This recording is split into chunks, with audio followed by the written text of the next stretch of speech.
Do we have quorum? We do.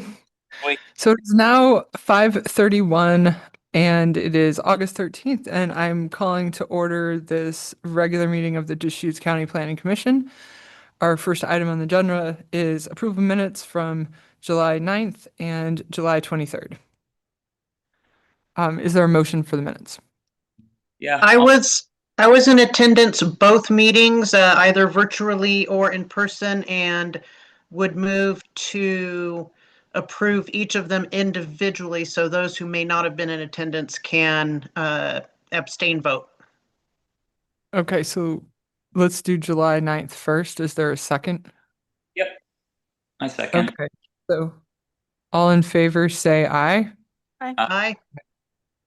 Okay, that's passes. July 23rd. Is there a second? Yep, I second.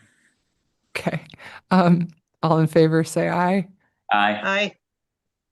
Aye. Okay, great. So the minutes from both July 9th and July 23rd, 2026 have been approved. We can move on to our next item on the agenda, public comment for items not on the agenda. Is there anyone I see there's no one here in person except for our two staff. And is there anyone online who would like to make a comment about something not on the agenda? Okay, thank you. Um, okay, so hello. And if you would like to make a comment about something not on the agenda, please raise your Zoom hand. And if we don't see a Zoom hand, we will go ahead and move on to our action items. First one and only one for today, work session, legislative text amendments to the Deschutes County Comprehensive Plan, Titles 17 and 18 of the Deschutes County Development Code. Good evening, Commissioners. For the record, Will Groves, your planning manager. I'll voted as panelist here. Be able to give you a presentation.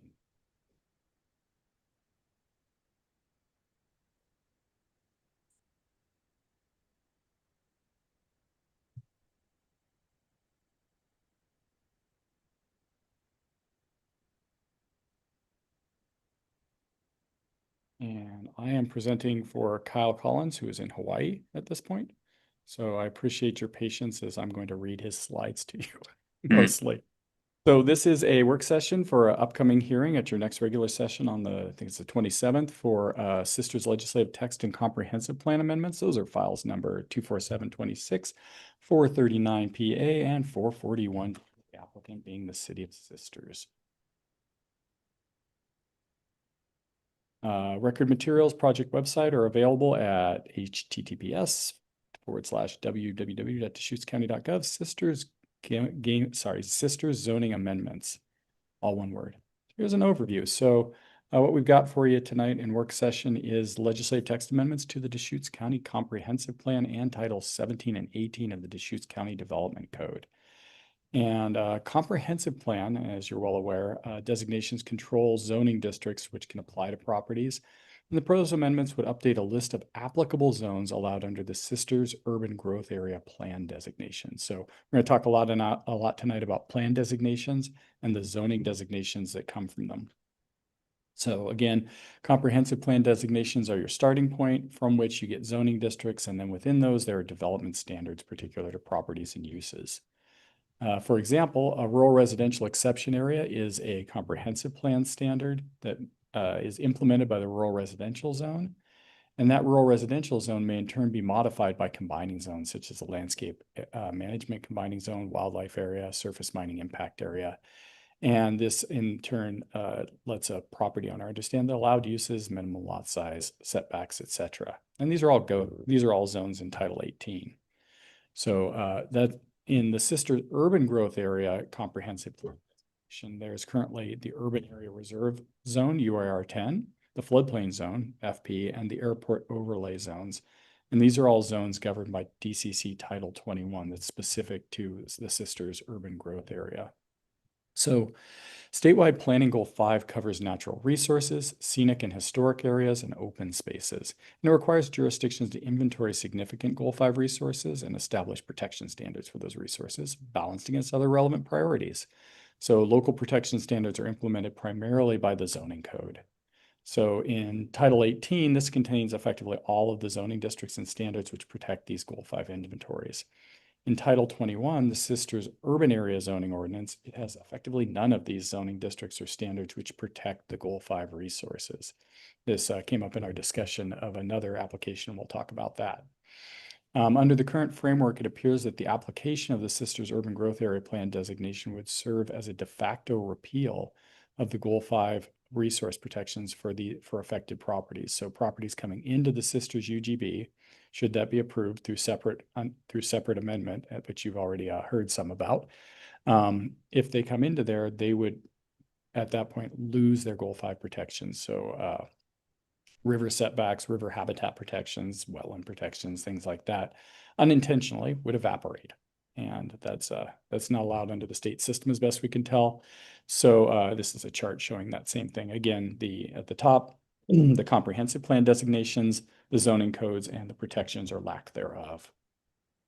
So the City of Sisters is mandated to perform its own Goal 5 inventory and program establishment, but the timeline's unclear. Even after completion of the city's Goal 5 program would only apply to those properties that are annexed to the city and given city zoning designations. And there's not a mandated timeline for properties to annex once they're included in the jurisdiction's UGB. So I'll say that another way. So when you're in the process of coming into the city, the first thing that you do is you expand your urban growth boundary. That changes your comprehensive plan designation and makes you available for annexation. So the urban growth boundary expansion doesn't bring you into the city, it makes you eligible to come into the city. You've engaged in all the planning, the statewide land use process, and you have been authorized to bring these lands in through annexation. Annexation happens in a second step. So the difficulty that was discovered is that these properties that say are adjacent to the Whiteches currently have a variety of protections. Under the initial proposal, they would be rezoned to UAR 10 and have none of these protections. And then at such time they annex to the city, they would have the city's protections, which are robust and adequate. But the thing is that no one is mandated to annex to the city. So someone potentially could remain in this limbo status, a property could remain in this limbo status forever with no resource protections.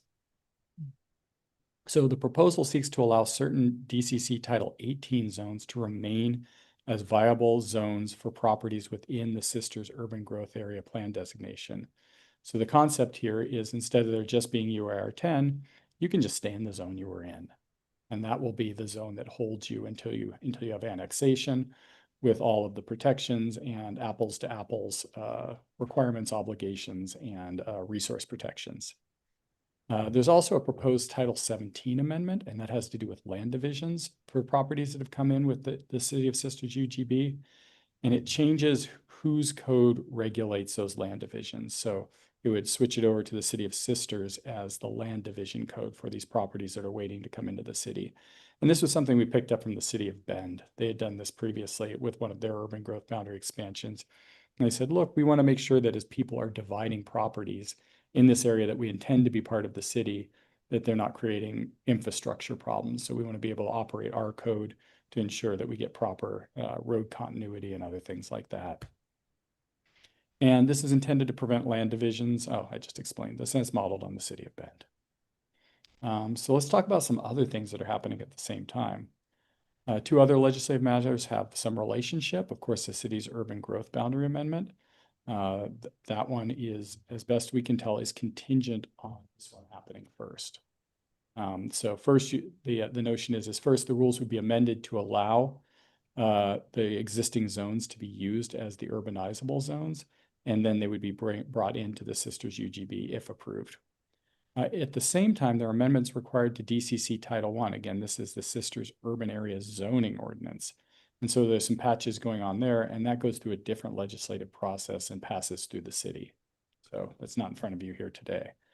And so it's important for general context. It's important to remember that these legislative proposals must be reviewed under their own merits.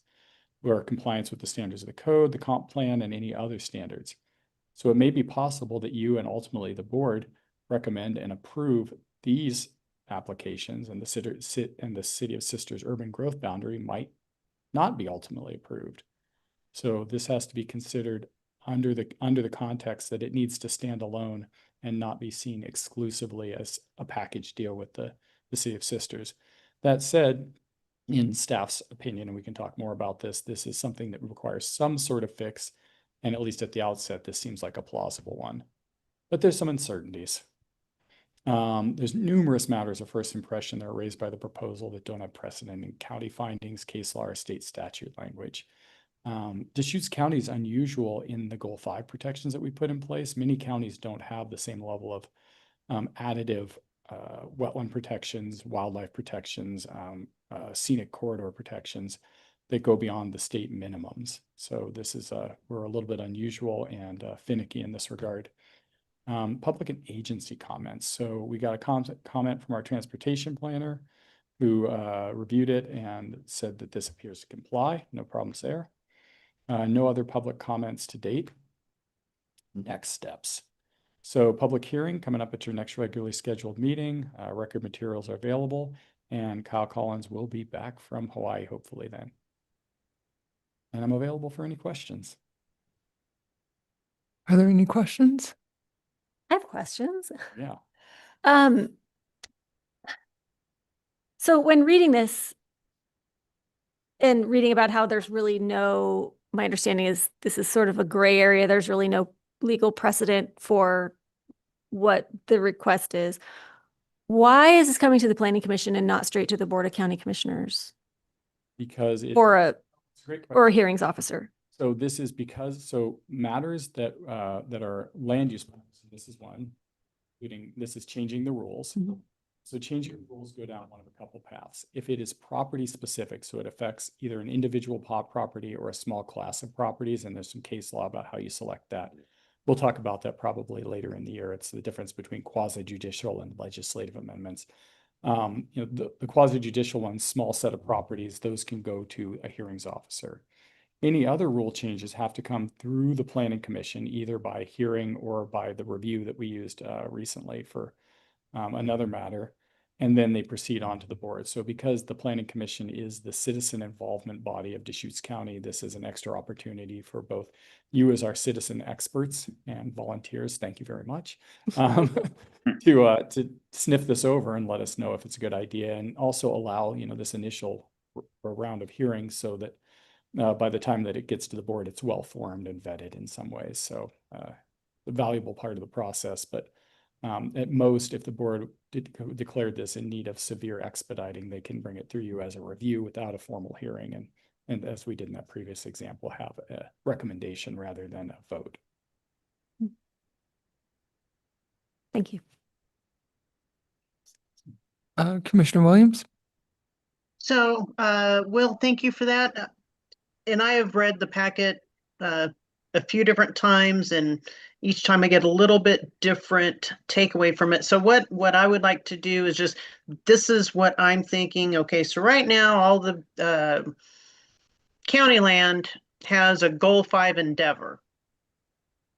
If it gets into the UGB, it has a different zoning, and that Goal 5 endeavor is taken away unless we change UGB zoning, because like what I've read is if proposed amendment seeks to expressly recognize certain designations to carry forward on newly included lands until such time that the more extensive city Goal 5 work commences. So if I understand that, it sounds like a positive to keep like the wildlife overlay, riparian areas, things like that in place until the City of Sisters has to do their due diligence before it actually gets annexed into the city.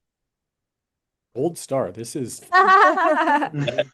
normally if I try to explain it to someone, it's you know, it's half an hour on a whiteboard before we get it anywhere close to where you are, and you read it and got it. So nice work. Yeah. Okay, thank you. Commissioner Stockamp? Yeah, I was curious if county legal is able to elaborate more on that section under uncertainties. So it was those 4 first impression bullet points where there's not much precedent in Deschutes County findings, case law, or state statutory language.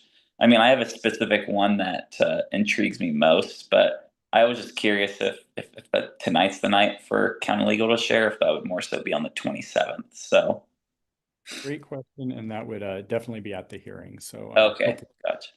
yes, Yeah. definitely. I guess just to share in advance what I'm most curious about, it's that number 4. It's can the city of Sisters enforce its own subdivision code against properties which are governed by Deschutes County development codes? So I guess my question right now, which maybe you can answer, Will, is so say if this were to be approved and like land is annexed in, but it's not in city limits yet, does that mean that the city of Sisters subdivision codes apply even though it's still county uh development codes on it? Am I understanding correctly? Got it exactly right. And with the city of Bend, that we did that years ago and it's been unproblematic. I don't know how hard it's been tested, but it's been unproblematic for the city of Bend. It's just, we're to the Title 18 and Title 17, we spend a lot of effort trying to make sure that they plug into each other nice and neatly, the definitions match, and that you can make sense from one to the other. And that heavy lift of seeing how all the provisions in all circumstances and all permutations of these two codes might interact is something that we just haven't done that review, and it would be extensive. So what we're hoping in the hearing process is, to the extent that there's anything that needs ideally it's not a fatal flaw, but if there's something that needs some additional wiring, a definition, some additional language to explain, this definition translates to that definition, will be treated the same. It may run without that, or it may may have some unexpected errors. So that's just something that we, given the complexity of it, we as staff haven't vetted in the entirety. But it's been, to my understanding, unproblematic with the grafting of the city of Bend's subdivision code in those limited circumstances to the Deschutes County code. Okay, thanks. Other questions? Yeah. Do you know if so, what the differences are between a Goal 5 in City of Sisters versus the county? Yeah, so if you think, I couldn't speak exactly to those protections. So, but I can give you kind of a general overview. So if you remember, Goal 5 comes from an EC process, and that's a process by which there are things that might have competing values associated with it. That could be riparian habitat, it could be endangered species, but things that have federal protections, we certainly have to follow those. We have no local choice in them. But something like mule deer, for example, you remember that process? That's a Goal 5 inventory resource, and the EC process asks a local jurisdiction to think about it and as they think about that, they think about that in terms of economics and social impacts and environment and energy impacts. And what's surprising to people about that is you can choose whatever you want in that process. You can be like, the deer get nothing. That's a totally viable answer. But you explain why. You said, look, we're desperate, poor farmers, and even putting it, taking our fences down, our children will starve. And you'd be like, the deer get nothing. That is a valid EC choice. So each jurisdiction, once they've identified that there is a resource, you have to go through a kind of a multi-step process. First, you have to inventory the resource. Where is it? You make a map, and then you decide what you're going to do for it. And you can either, for uses that would otherwise be allowed on properties, you can either allow them outright. Go ahead. You can limit them, yes, but, or you can be like, no, you just can't do those there. That's not compatible. And each jurisdiction gets to make its own choice, and you can change your mind over time. And the document you do this through is this EC analysis. So we see these with some regularity. They come up, in the land use process where a property is being rezoned in the landscape management combining zone, for example. And you were previously a farm, and now you're trying to be residential land, and there's other uses you can have. And so the question is, hey, this property that we decided was properly protected while it was a farm property through the landscape management zone visual protections, now it can build a church or a veterinary clinic, or some other things like that. Is the program to protect the thing that the landscape management zone that was put in place, is it sufficient to achieve the goals that the community wants? And you can renegotiate the deal. So the City of Sisters at some point has gone through a process with their community to decide what the appropriate levels of protection are for that community. But in terms of how those line up, like, for example, in our floodplain zone, and, I can look to the city to correct me at the hearing if I've got this wrong. In our floodplain zone, we allow development basically to the maximum extent that FEMA allows it. So FEMA says, yeah, you can develop in a floodplain, but get an engineer, do an elevation survey, use special materials, be careful where you put dirt, don't flood your neighbor, do the math. And in the City of Sisters, my understanding is that they just say, just don't build there. You actually get some pretty high water, and it'd just be best if you not. So those are kind of differences. Although that's not an EC resource, it gives you a feel of something where they made different choices. They could be more protective, less protective, or different protective. And you can imagine that, if you think about, the Wychus as it is now in the kind of the rural county, and then you think about maybe some of the rivers that flow through Eugene and Salem, that there's just kind of rivers and cities are developed adjacent to in different ways and with different precautions, and that, rural rivers where, the land use density might be 1 unit per 10 acres, you might have, apartments built up to some, reasonable distance from the river, in consideration of the habitat and the flood issues and other things like that. Thank you. Are there other questions? Oh, Commissioner Williams? So, aside from these 4 bullet points on page 5 of 5 or page 7 of the totality, Title 18 zones be utilized, what Commissioner Stockamp had mentioned about item 4, this is a standalone issue that the Planning Commission is addressing without prior precedent. May I ask, or is the staff willing to say that in general, the staff would recommend moving forward with all, some, or none of these amendments?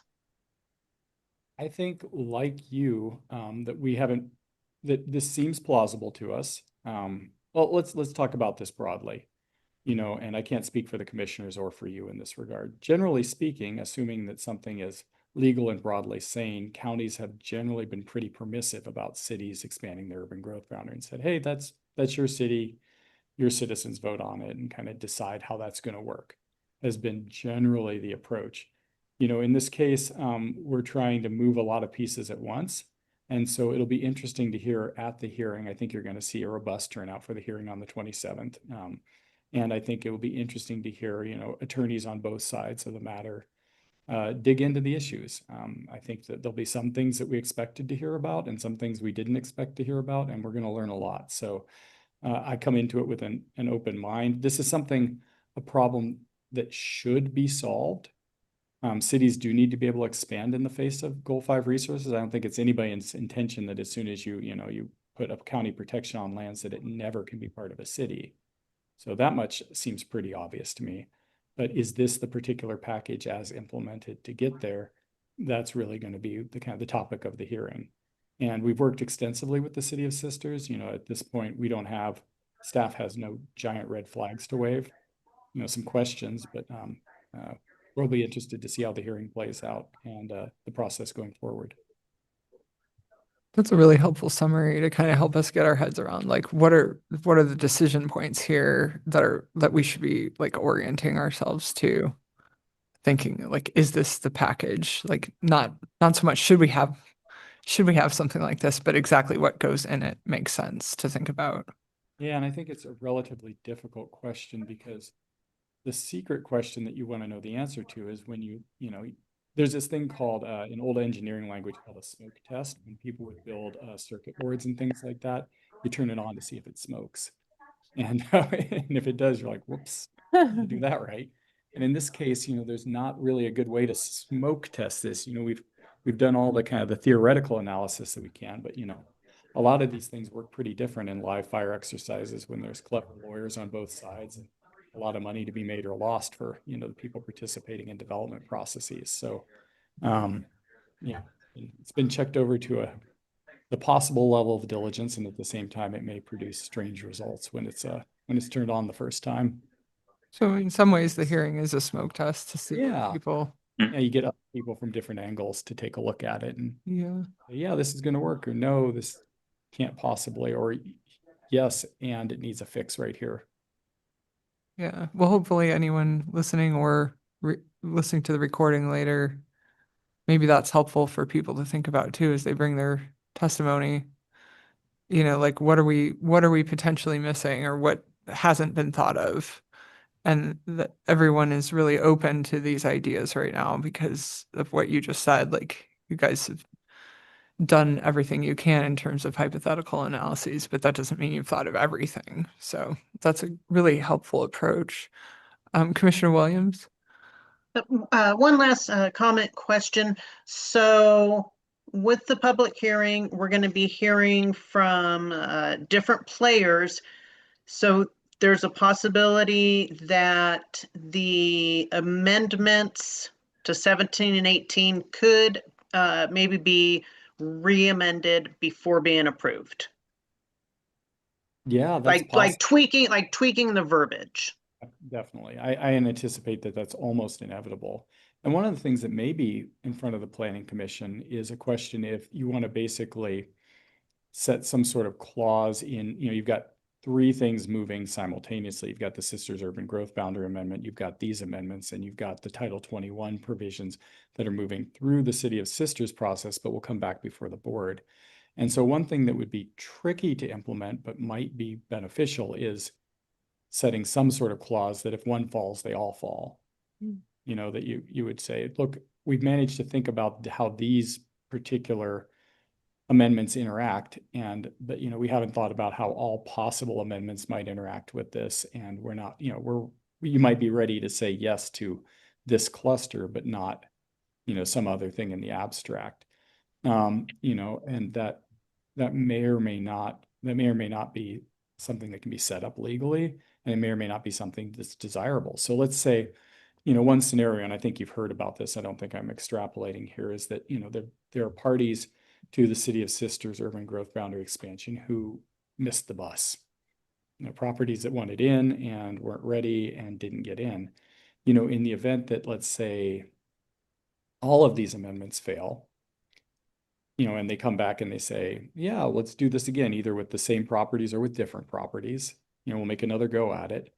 The question then is, this same question will come up again. There's, almost all surrounding lands have some Goal 5 inventories associated with it. So, it may be a benefit to, even if this particular expansion doesn't succeed, that it may be a benefit to expansions in the future. So it'll be interesting to see if people who are parties that are potentially hostile to this particular expansion are also hostile to these amendments, which they're potentially going to need something like in the future. Makes sense. Anyone else have a question?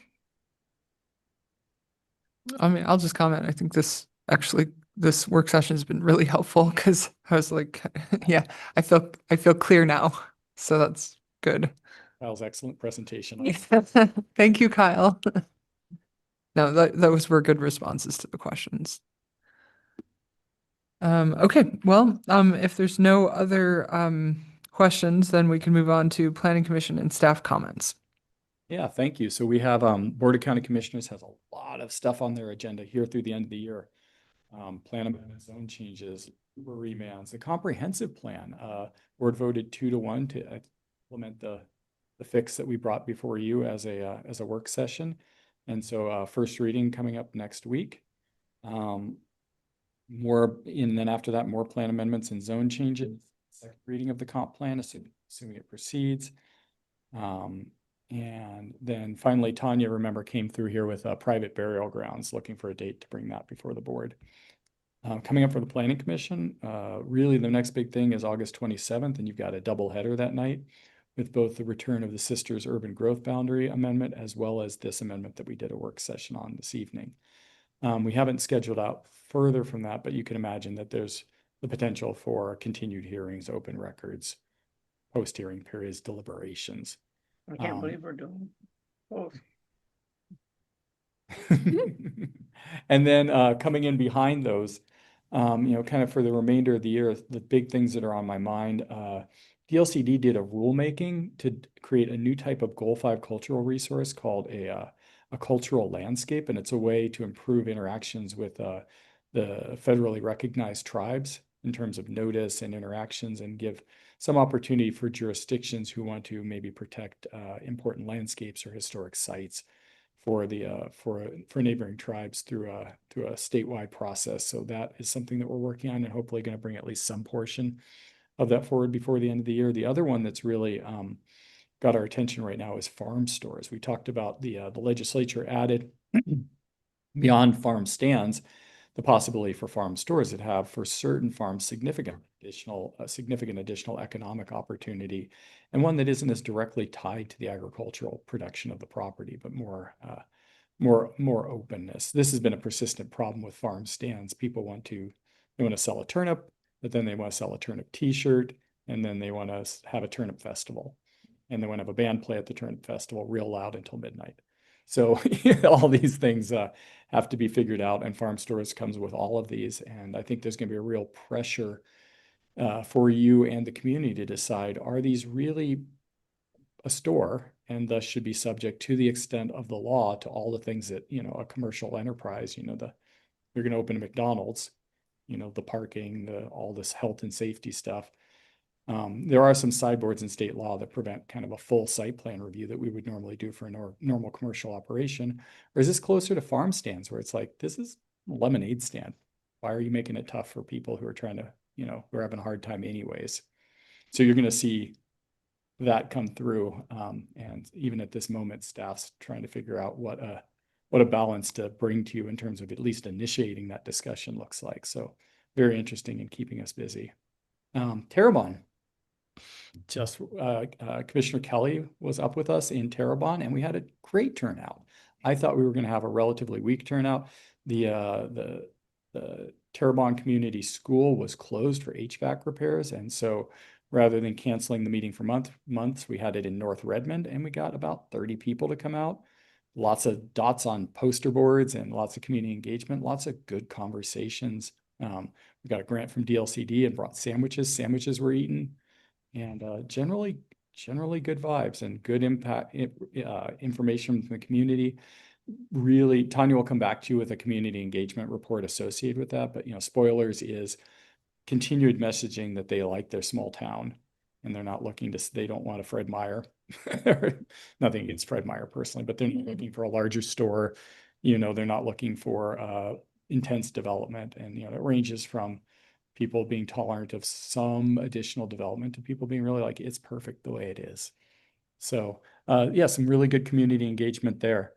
And that's interesting. Maybe other interesting news. You met Lauren Street, our community wildfire protection specialist.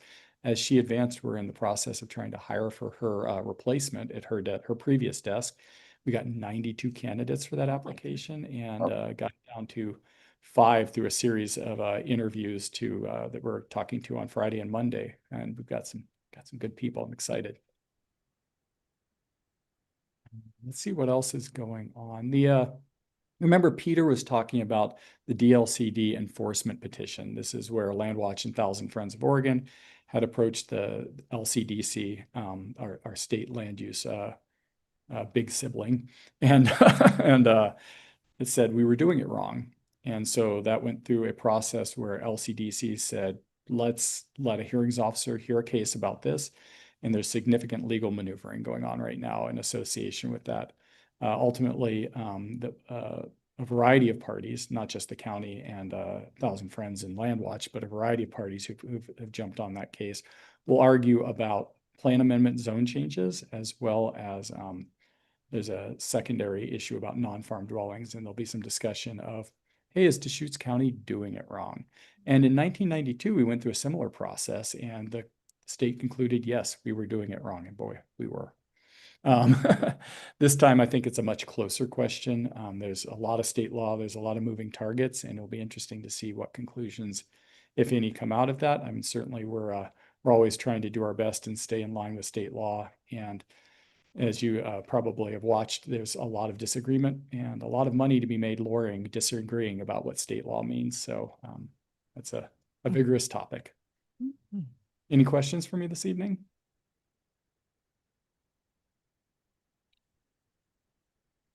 Nope, I guess not. So we can move on to planning commission comments. Commissioner Stockamp, do you have any comments? No, none tonight. Thanks for the helpful work session. Commissioner Williams? No, just, Will, thanks for the clarification. Like I said, I read the packet a couple of different times, a few sections, a couple of different times, and thought I was on the right track. It's just something we haven't really dealt with in a while, so it was nice to get some clarification on it. And good job, Commissioner Curis. Oh, thank you. Commissioner Altman? My comments are just the same. When I read the packet, I was very confused. So I'm glad that we were able to get a lot of questions answered today. Yeah. Thanks. Good use of time. Okay. Well, thanks everyone. And thanks you guys for being here and us having a quorum. And thanks to everyone listening. And I guess we'll see you in a couple weeks. And with that, time being 6:07, meeting is adjourned. Thank you. It might be our fastest meeting ever.